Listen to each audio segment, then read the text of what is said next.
In 258, invasions by barbarian tribes and usurpations rocked the Roman state. Ruled in the west by Gallienus and in the east Valerian held sway.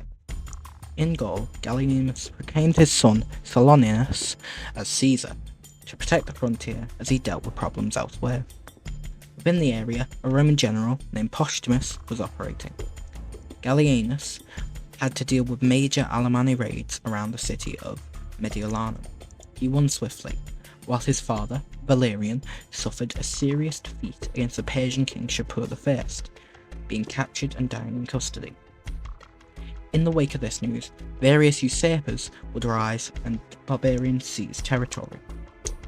In Gaul, Postumus defeated the Franks, but his legions revolted when demanded to hand over the spoils, declaring Postumus as Augustus.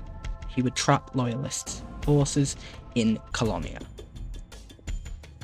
Salonius would be proclaimed Augustus, but this would not matter much, as the city was taken and he and his guardian, Silvanus, would be killed. This would see Postumus gain Britannia, Hispania, and Raetia under his control, and alongside Gaul, would recognise him as the true emperor. Many of these provinces were neglected by the Roman state. The Franks would attempt to raid Rome, reaching as far as Hispania, before Postumus defeated them and proclaimed himself Germanicus Maximus. He would not, however, march on Rome, only being proclaimed Emperor of Gaul. He would defend the Roman frontier from Frankish and Alemanni raids. He would not be a threat to Gallienus, rather only being a Roman state in Gaul. This would see the West protected and allowed a break from the constant struggle of the 3rd century. Gallienus, having now defeated the usurpers and the largest threats to the empire, now wishes to regain control over the Gallic Empire. Headed by Aurelius, who initially saw success but would fail to defeat Postumus, fleeing back to Italy. Later, Gallienus would attack himself, spearheading deep into Gallic territory, but would be injured in the siege and forced to return to Italia. After his failure, Aurelius would revolt in favour of Postumus, being besieged at Mediolanum. Gallienus would be assassinated by his troops, causing Emperor Claudius to take power.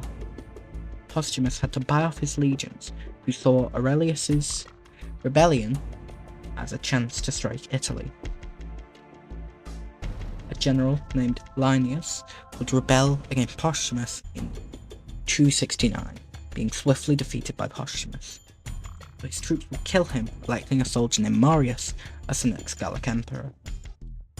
He would die quickly after assuming power, causing Hispania to return to imperial rule. Claudius would be forced to deal with a quick invasion in the Balkans, but he would send a force to seize Narbonensis. The city of Augustodunum would switch sides. The new Gallic Empire, Victorinus, would attack the rebelling city, reconquering it after a grisly siege. He would be killed in Colonia though.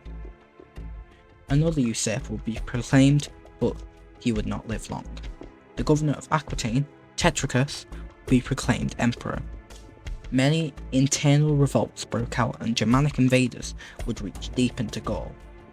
After defeating the invaders, he would elevate his son as Caesar, also named Telemachus. Now, Emperor Aurelian would reconquer the east, allowing him to turn his sight west. Both emperors would reach an agreement to meet at the Catalonian plains. Tetricus would surrender to Aurelian, but his legions would fight, ultimately losing and destabilising the Rhine border.